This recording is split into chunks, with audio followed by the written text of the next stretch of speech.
Hello students, आज मैं discuss करने वाला हूँ काइनेमेटिक इक्वेशन से एक problem. A ball is thrown vertically upwards with A velocity of 20 meter per second from the top of a multi-story building. The height of the point from where the ball is thrown is 25 meter from the ground. How high will the ball rise and how long will it be before the ball hits the ground? So ये एक multi storey building है। So multi storey building का ये 25 metre है। सो अभी इस point से अगर इस पॉइंट से हम एक बॉल को ऊपर की तरफ थ्रो करेंगे। ओके, सो ये बॉल पहले यहाँ से इस बी पॉइंट तक जाएगा जहाँ पे वेलोसिटी ज़ीरो हो जाएगा, फिर ये नीचे की तरफ आएगा, जाके फाइनली ये ग्राउंड पे पहुँचेगा। Okay, so how high will the ball rise? So ये ए से बी पॉइंट कितना हाई में है। ओके, फिर बी से लेके ग्राउंड तक कितना टाइम लगेगा। सो ए से लेके बी तक कितना टाइम लगेगा और फिर बी से लेके ग्राउंड तक पहुंचने में कितना टाइम लगेगा, ये टोटल टाइम निकालना है। तो how long it will take, it will it be before the ball hits the ground. So okay, so ये है let us take the Y axis in the vertically upward direction. So ये Y axis को हम ऐसे vertically upward direction में लेते हैं। Okay, Y axis vertically upward direction.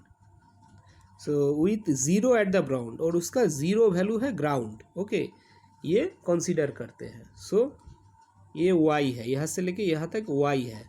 Okay, so we zero, अभी बॉल को यहाँ से थ्रो किया गया तो इनिशियल वेलोसिटी ज़ीरो है ना, 20 मीटर पर सेकेंड। सो यहाँ से इनिशियल वेलोसिटी वी ज़ीरो है, 20 मीटर पर second. Acceleration due to gravity है -g, मतलब -10 मीटर पर सेकेंड स्क्वायर। और वी फाइनल वेलोसिटी है v zero. Okay, final velocity है v zero, v equal to zero, यहाँ क्योंकि यहाँ पे ज़ीरो है velocity. Okay, so if the ball rises to height y from the point of launch,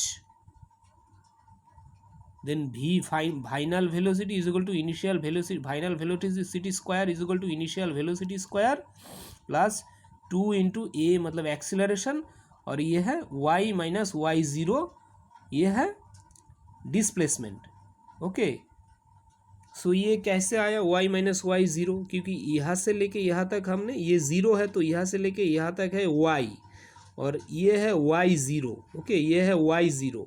सो यहाँ से लेके यहाँ तक होगा, ये यहाँ तक है y, यहाँ तक है, ये है y zero. So y minus Y zero. Okay, so यहाँ से लेके यहाँ तक है y zero. So total displacement इसमें आया y माइनस वाई ज़ीरो, और initial velocity v zero, final velocity v, initial velocity v zero है 20 मीटर पर सेकेंड, और फाइनल वेलोसिटी v है zero.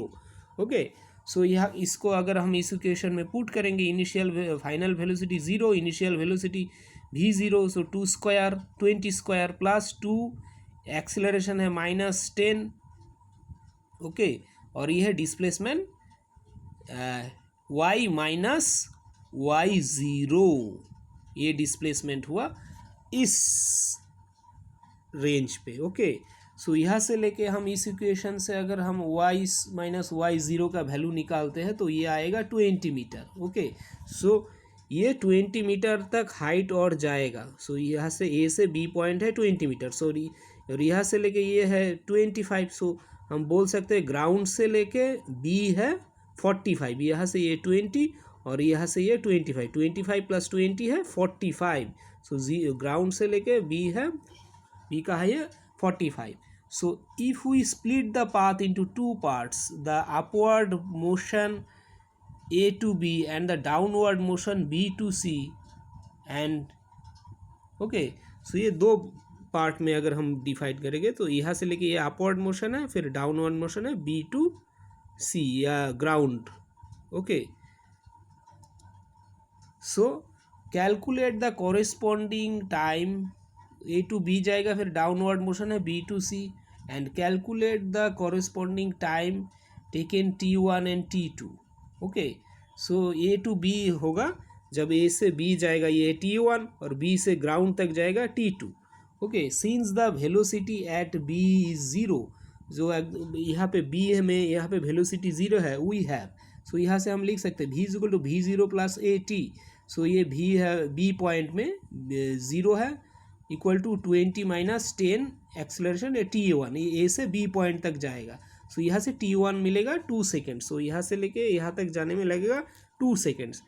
This is the time in going from A to B, from B to B और the point of the maximum height the ball falls freely under the acceleration due to gravity and the ball is moving in negative y direction। so ये हमने लिया था ये positive y direction, so नीचे की तरफ होगा negative y direction। okay, we use the equation y equal to y0 plus v0 t plus half a t square। so अभी हम इस इक्वेशन के लेंगे कि यहाँ से लेके जब यहाँ तक जाएगा इस पाथ को लेंगे। ओके, सो यहाँ पे y0 है 45, क्योंकि इस पोजीशन में है 45, बी का पॉइंट ये है 45। ओके, ये 25 था, ये 45 है। सो y0 है 45 और y है 0, ये फाइनल पोजीशन होगा 0 और इनिशियल पोजीशन होगा अभी 45। सो इसीलिए y0 है 45, y is equal to 0। Okay, y ये वहाँ पे y इक्वल टू 0, y0 है 45। ओके, और v0 है v0 है 0, क्योंकि यहाँ पे अब बी पॉइंट में है ये v0। ओके, ये है अभी v0। सो यहाँ पे वेलोसिटी है 0, एक्सीलरेशन है माइनस जी, मतलब माइनस 10 मीटर पर सेकेंड स्क्वायर। सो इस इक्वेशन में अगर हम इसको पुट कर देंगे y equal to 0, y0 45, okay, और v0, सो ये टर्म 0 हो जाएगा, so half acceleration into T2 square. Okay, so यहाँ से आएगा T2 equal to 3 second. So finally therefore the total time taken by the ball before it hits the ground T1 plus T2, ये पहले लाया था ए to B गया था 2 second, अभी सेकेंड में ये 3 second, so total 5 second time लगेगा। So an object released near the surface of the earth is accelerated downward under the influence of force of gravity। Okay, an object release near the surface of the earth, अभी कोई multi storey building या किसी height से अगर हम किसी object को छोड़ देंगे तो वो नीचे गिरता जाएगा, उसमें एक एक्सेलरेटेड मोशन होगा, वो डाउनवर्ड नीचे गिरेगा, उसमें एक एक्सेलरेशन होगा क्योंकि due to force of gravity. Okay, the magnitude of the acceleration due to gravity is represented by g। if air resistance is neglected the object is said to be in free fall। okay, अगर air resistance नहीं हुआ तो ये object free fall object is said to be in free fall। g can be taken to be constant equal to 9.8 meter per second square। Okay, g का value है 9.8 metre पर second, ये जो constant acceleration का value है। We assume that the motion is in Y direction, more correctly in negative y direction because we choose the upward direction is positive। so upward direction है positive तो downward direction होगा negative y direction, negative direction।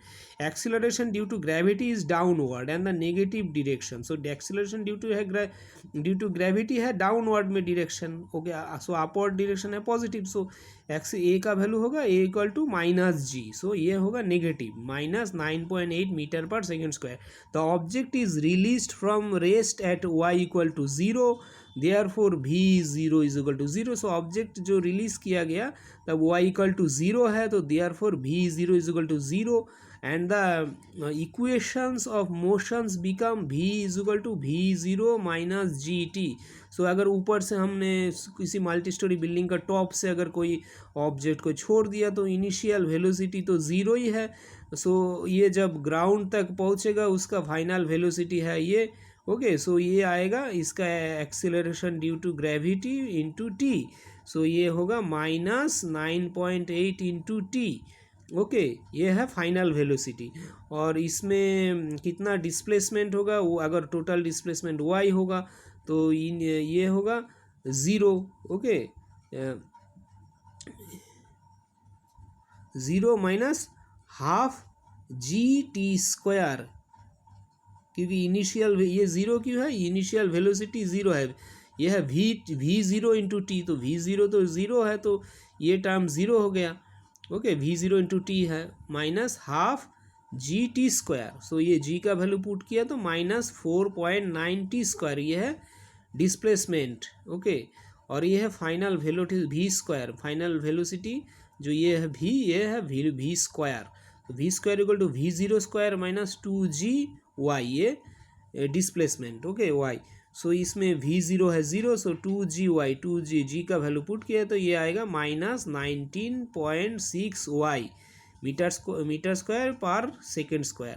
These equations give the velocity and distance travelled as a function of time, okay. Velocity and distance travel, velocity के साथ T का relationship देता है। These equations give the velocity and distance as a function of time, as a function of time इसमें मिला, velocity as a function of time, distance as a function of time, okay. इसमें time है इस expression में, as a function of time. Also the variation of velocity with distance, ये है variation of velocity with distance. So इसको अगर हम plot करेंगे, so acceleration and time, so acceleration तो नेगेटिव है, इसमें न माइनस 9.8 है तो ये कांस्टेंट है, ये एक्सेलरेशन है, ओके, ये -5 -10। सो ये टाइम के साथ साथ एक्सेलरेशन में कोई चेंज नहीं आया तो कांस्टेंट एक्सेलरेशन, सो एक्सेलरेशन और टाइम में ये रिलेशनशिप है, ओके, ये कांस्टेंट वैल्यू है। फिर वेलोसिटी एंड टाइम, सो ये वेलोसिटी क्या हुआ, वेलोसिटी टाइम को अगर हम देखेंगे v इजिकल टू -9.8, तो ये लीनियर इक्वेशन से है, तो ओके। सो इसमें लीनियरली वेलोसिटी ड्रॉप होता गया, क्योंकि तो वेलोसिटी ऐसे आएगा, ओके। ये टाइम के साथ ये वेलोसिटी का है, जैसे 1 सेकेंड के बाद वेलोसिटी होगा और 9.8, 2 सेकेंड्स के बाद 19.6 -19.6, ओके। ऐसे ऐसे वेलोसिटी के साथ टाइम ऐसे और भी ज़्यादा नेगेटिव होता जाएगा, ओके। ये है वेलोसिटी, ये मतलब लगभग जब 5 सेकेंड बाद अगर इसमें 5 सेकेंड के बाद तो ये ऑलमोस्ट आएगा -49, सो ओके। सो 5 सेकेंड के बाद ये नेगेटिव -49 होगा वेलोसिटी। अभी डिस्प्लेसमेंट के साथ डिस्टेंस के साथ, डिस्टेंस या डिस्प्लेसमेंट के साथ जो टाइम का रिलेशन है, ओके, वो होगा V square equal to -19.6 Y. अगर हम इसको प्लॉट करेंगे, डिस्टेंस है ये डिस्टेंस, ओके, और ये है टाइम, ओके। तो डिस्टेंस के साथ ना, ये है डिस्टेंस के साथ, ये है डिस्टेंस के साथ टाइम का रिलेशन, ओके। ये स्क्वायर टर्म आ गया तो ये ऐसे जितना टाइम जाएगा तो ये डिस्प्लेसमेंट इस तरह से, ये टाइम है ये डिस्प्लेसमेंट है, ओके। सो ऐसे डिस्प्लेसमेंट के साथ ऐसे टाइम वेरी करेगा। सो अभी Galileo's law of odd numbers, the distance traverse during the equal intervals of time by a body falling from rest stand to one another in the same ratio as the odd numbers beginning with a unity, namely 1 3 5 7. So the distance traversed during the equal intervals, okay, हर जो interval अगर ऊपर से अगर ball को छोड़ा गया किसी object को, सो हर इंटरवल में जो डिस्टेंस ट्रैवल किया गया by a body falling from the rest, अगर किसी रेस्ट पोजीशन से उसको नीचे से तरफ अगर कोई ऑब्जेक्ट गिर रहा है, stand to one another in the same ratio. तो ये जो हर टाइम इंटरवल में, जो इक्वल टाइम इंटरवल में कितना डिस्टेंस नीचे बढ़ेगा आगे बढ़ेगा, उसका जो रेशियो होगा, okay, the stand to one another in the same ratio as the odd numbers beginning with unit. So ये होगा ऑड नंबर में ये इस रेडियस है, मतलब अगर फर्स्ट सेकेंड में 1 मीटर गया तो सेकेंड इंटरवल में 3 मीटर जाएगा, थर्ड सेकेंड इंटरवल में 5 मीटर जाएगा, ओके। मतलब फर्स्ट सेकेंड में 1 मीटर गया तो सेकेंड में सेकेंड मतलब ये दोनों मिला के 4 सेकेंड जाएगा, तो सेकेंड में 3 मीटर जाएगा, ओके। इसको और थोड़ा एक्सप्लेन करते हैं।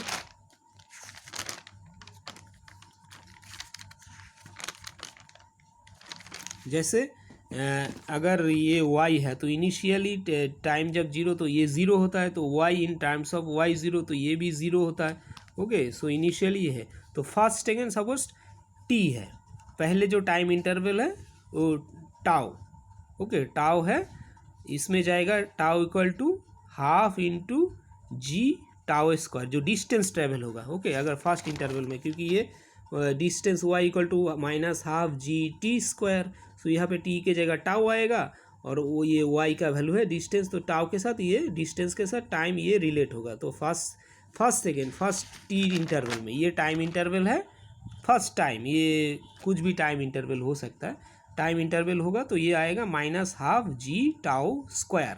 सो ये है Y zero. Okay, first interval में सोचिए। सो अभी जो सेकेंड इंटरवल होगा तो ये टी तब 2t होगा, तो 2t होगा फर्स्ट 0 to t टाउ, ये 2t होगा, तो सेकेंड इंटरवल में जाएगा half into G 2t whole square. 2t whole square मतलब तो two square into tau whole square, 2 tau whole square. Okay, तो 2 बाहर आएगा होल स्क्वायर के बाद तो ये 4 हो जाएगा, तो -4 half G tau square. So यहाँ पे 4 आ जाएगा। ओके, ये सेकेंड तक जाएगा। ओके, सो ये इनिशियली फर्स्ट टाउ में गया y0 तक, तो सेकेंड टर्म में ये अगर तो ये टर्म तो टाउ y0 ही है, ये है y0, सो ये होगा -4y, क्योंकि ये जो हाफ जी टाउ स्क्वायर है y0, सो ये 4 आ गया तो ये 4y हो गया। सो ये टोटल 2 टाउ से टाइम इंटरवल पे ये है। सो सेकेंड टर्म में टाइम इंटरवल में कितना होगा, मतलब 2 टाउ माइनस टाउ, ये जो सेकेंड टाइम इंटरवल में गएगा 4y0 माइनस y0, मतलब ये जाएगा 3y0। Okay, so first time interval में गया y0, ये सेकेंड टाइम इंटरवल में गया 3y0, तो टोटल गया ये फर्स्ट और सेकेंड मिला के गया 4y0। Okay, so first time interval tau में गया y0, सेकेंड मतलब फर्स्ट और सेकेंड मिला के गया 4y0, तो एक्चुअली सेकेंड में कितना गया 3y0। ओके, सो इसका अगर हम रेशियो निकालेंगे तो 3 होगा। सो ऐसे थर्ड में आएगा ये 3 टाउ स्क्वायर होगा, तो 3 अगर स्क्वायर होगा तो स्क्वायर के बाहर आएगा, तो ओके टाइम होगा 3 टाउ स्क्वायर। ओके, सो टाउ बाहर आएगा तो ये 9 हो जाएगा। ओके, 9 हो जाएगा और 9 के सो ये टर्म है y0, ये टर्म है y0, सो ये 9y0 हो जाएगा। तो ये 3 टाउ में टोटल कितना डिस्टेंस गया 9y0। ओके, 3 टाउ में टोटल गया 9y0। ओके, 9y0 गया 3 टाउ में, लेकिन थर्ड टेल में मतलब 2 टाउ से लेके 3 टाउ के बीच, मतलब 3 टाउ और 2 टाउ के बीच में थर्ड टाउ, इसमें कितना गया, सो ये होगा ये माइनस ये, सो इसीलिए 5y0। ओके, क्योंकि ये सेकेंड तक इतना चला गया था ये 2 टाउ इंटरवल में, ये थर्ड टाउ मिला के फर्स्ट सेकेंड थर्ड मिला के इतना गया टोटल। सो से थर्ड और सेकेंड को अगर सेकेंड से थर्ड से अगर हम इसको माइनस कर देंगे तो ये 5y0, तो थर्ड टाउ में ये 5y0 जाएगा। ऐसे ही बाकी को भी निकाल सकते हैं, तो ये आएगा 1 3 5। तो ये टाइम इंटरवल है फर्स्ट में, मतलब अगर हम लिखेंगे तो मतलब जैसे एग्जांपल फर्स्ट सेकेंड में गया 1 मीटर, सेकेंड सेकेंड में गया 3 meter. Okay, second time interval में सेकेंड में, लेकिन 2 सेकेंड मिला के गया, फर्स्ट और सेकेंड मिला के जाएगा 4 मीटर, और 3 फर्स्ट सेकेंड थर्ड मिला के जाएगा 1 + 3 + 5 टोटल 9 मीटर। लेकिन थर्ड सेकेंड में जाएगा, अगर हम 3 + 1 मतलब ये 4 को माइनस कर दे 9 से, तो ये थर्ड सेकेंड में 5 मीटर जाएगा, लेकिन फर्स्ट सेकेंड और थर्ड मिला के जाएगा 9 मीटर। ओके, सो ये फर्स्ट सेकेंड में जाएगा 1 मीटर, सेकेंड में जाएगा 3 मीटर, थर्ड सेकेंड में जाएगा 5 मीटर, तो फर्स्ट सेकेंड और थर्ड मिला के जाएगा 3 सेकेंड में टोटल जाएगा 9 मीटर, और 2 सेकेंड में टोटल जाएगा 4 मीटर, और 1 सेकेंड में जाएगा 1 मीटर। तो फर्स्ट सेकेंड में जाएगा 1 मीटर, सेकेंड में जाएगा 3 मीटर, थर्ड सेकेंड में जाएगा 5 meter. Okay, now stopping distance of vehicle when brakes are applied to moving vehicle, the distance it travels before stopping is called stopping distance. Let the distance traveled by the vehicle before it stops be ds. Then using the equation of motion, v square is equal to v0 square plus 2x, and the noting that v is equal to 0, we have the stopping distance ds equal to minus v0 square by 2a. So ये तो zero हो जाएगा, तो stopping distance is proportional to initial velocity. Okay. Reaction time, the reaction time is the time a person takes to observe, think and act. For example, if a person is driving and suddenly a boy appears in the road on the road, then the time elapsed before the slams the brakes of the car is the reaction time. Reaction time usually 0.2 seconds होता है.